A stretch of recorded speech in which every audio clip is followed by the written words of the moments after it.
Hello and welcome in. After a 3-day long weekend, we are once again back to the grind. And today's topic of discussion, I want to pose a serious question to you, the audience, you, the viewer. As a fan of the Minnesota Vikings, what would it take? What would be your breaking point? What would be your last straw where you would stand up and publicly say to everyone around you, I'm done. I no longer want to be part of this fan base. I quit the Minnesota Vikings. I'm out. I can't take it anymore. What would that be for you? What is the scenario that would cause you to do that, if at all? So you're probably wondering where this is coming from. But in the NHL last night, Stanley Cup playoffs, the Toronto Maple Leafs blew Game 7 to the Montreal Canadiens. And it was at that point I learned a lot about the history of the Toronto Maple Leafs, one of the more popular franchises in the NHL, as I read through the comments section of the subreddit for the Toronto Maple Leafs last night and this morning. It looks like the fan base for the Toronto Maple Leafs is absolutely tilted because this is a recurring theme for the Maple Leafs with good teams who look like they're going to go the distance, but every season ends in disaster and utter failure. So just a brief overview of the Toronto Maple Leafs. They haven't won a series clinching game in a long time. They haven't been to the second round of the playoffs in a long time. It has been decades since they have last won a Stanley Cup. And the fans are finally feeling it because it has been disaster after disaster after disaster. And as I was going through the comments section of the subreddit last night, just trying to figure out what's it like to be you right now? What's it like to be a Toronto Maple Leaf fan current day? And it's not good. It's very not good. There was a lot of comments about how they were completely done with this organization. They wanted their star players traded. They want there's some players that there's some fans that I saw were like, I'm openly done with this team. I'm switching to the Seattle Kraken. I saw a number of those posts because Seattle's the expansion team that's coming in next season, and that's a fresh start for them. And there's a lot of fans that said, what, this is going on the back burner. This is not good for me. I don't want to pay attention to this as I have been. I don't know how I'm going to stomach an 82 game season next year. This is now low priority in my life because it's just not working out and I can't stomach failure anymore.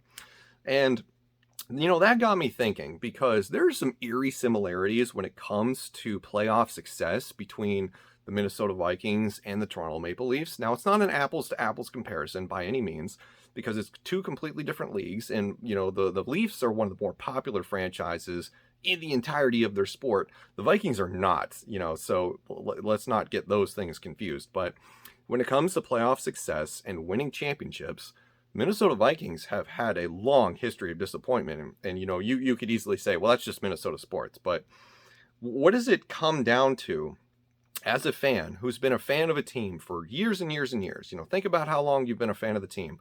What would be your breaking point? What would it take for you to have that same reaction to Maple Leafs fans after just another year that ends in disappointment? Like, they all saw it coming. It's happened so frequently. So, like, the similarities for the Minnesota Vikings would be, they've never won a championship. They've been in the league how long now? I think it's like 60, almost 70 years. Correct me if I'm wrong on that. But no Super Bowl trophies whatsoever. The Vikings have been to a number of them, and they've lost them all. There's been years where, even recently, where we have felt, this team could be something special. This team could win it all. And then they absolutely get destroyed, or it ends in heartbreak in the last game of the season. And teams that come to mind would be like the 98 Vikings, the 2009 Vikings, some would even argue the 2017 Vikings, who had just, an awesome defense that got them to where they were. Surprise season by Case Keenum. Some people would argue that team. Which ended in disappointment because you go to Philadelphia, you get punched in the mouth in the NFC Championship game. We haven't won consecutive playoff games in the same tournament since 1987, and we've experienced that recently during the Mike Zimmer era, where he has been one and done, I believe, 3 times now. One and done with 2 victories over the Saints, and there was another victory over a different team, but I forget who that was at this moment. Somebody can let me know. But so what do we have to show for after the amount of investment that we've had? I've been a fan of the Minnesota Vikings since about 95, 96, somewhere in that area. 10 years old is when I first started watching the team full time, and it's been that way ever since. So I'm going to pose the question to you, and I'm going to let you know what my answer is, and what would it take for you to quit the Minnesota Vikings as a fan. So first for me, the answer is pretty easy. There are only 2 scenarios real world scenarios where I would probably have to quit the Minnesota Vikings. Number one would be if the team moves to a different city and changes everything. They change, their brand, they change colors, what have you. It's all different. It's a completely new. It's almost like an expansion franchise. I don't really know how I would follow them to another state, another city. And you're probably thinking to yourself, well, you're in Ohio. What's it matter to you? You're already rooting for a team that's not in your state. Here's the thing, though. I don't have a fallback plan. It would be really awkward, I guess, to just pick up a different team. Like, I don't think I could do it. If I've never been a fan of a team in that league, I could probably, figure something out, which I did with hockey 2.5 years ago when I narrowed it down to a 4-team finale, and I ended up picking the Minnesota Wild because I had no history with the league. Just as a personal preference, having been a fan of the Minnesota Vikings for, I want to say 25 years now, I just don't know that I could start over at this point. It would be really hard. And also there's the thing where I'm a fan of the league first, I enjoy the sport as a whole. So I don't know what I would do in that scenario, but that would be one of the things where I would probably, choose a different team, maybe like the Buffalo Bills or whatever. I don't know. The second scenario where I would probably quit the Minnesota Vikings if there was like a horrendous off the field scandal, like something that was earth shattering from the top of the organization down, where there was many people involved, and we're talking like federal crimes, right?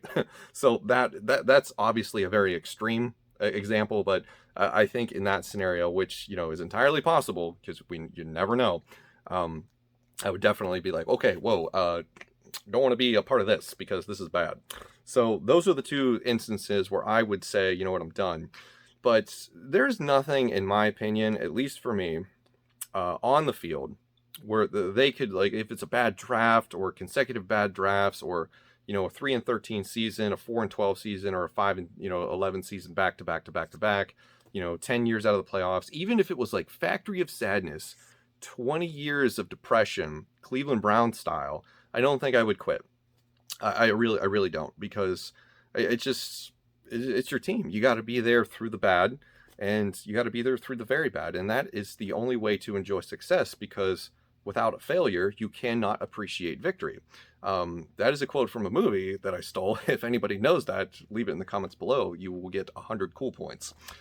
So what would it be for you? What would it take? We've experienced pain and heartbreak and frustration, from the missed field goals by Gary Anderson, the missed field goal from Blair Walsh, as the aforementioned NFC Championship game against the Philadelphia Eagles, where you feel like, this is a contender. All we got to do is beat them in their stadium. And then we get punched in the mouth. We lose, 30-something to 7. Absolutely embarrassed in the final game of the year. You look like you don't even belong. Has there ever been an instance for you where it would come to that? What would it take? What is the last straw? I can't envision one for myself. I guess if we were to, go 0-16 for 10 years, and then, and that's not even a realistic thing. I don't think it's realistic to envision a scenario where you get to the Super Bowl 4 straight times and lose, even though we almost did that. So I don't know. There's nothing for me. I am going to be a Minnesota Vikings fan until the end. And if we win, that's great. If we lose, it sucks, but there's always next year. I know people are going to say, like, we say that a lot, but it's the truth. It's not just some cliche. It's just how sports works in general, because there can only be one winner every year. There's 32 teams. So you got a 1 in 32 shot to be the champion standing at the end. And everybody knows, sort of the beginning of the season, what your expectations are. And it just one day it will happen, and it just hasn't happened yet. The stars will have to align. So that's going to do it for this video. Let me know what you think, because I'm very interested to know what would be your breaking point, if you've ever been close to that, or if you think you could just never do that because that's just not your kind of a thing to do. So let me know what you think in the comments below. Thank you for watching. I will see you in the next one.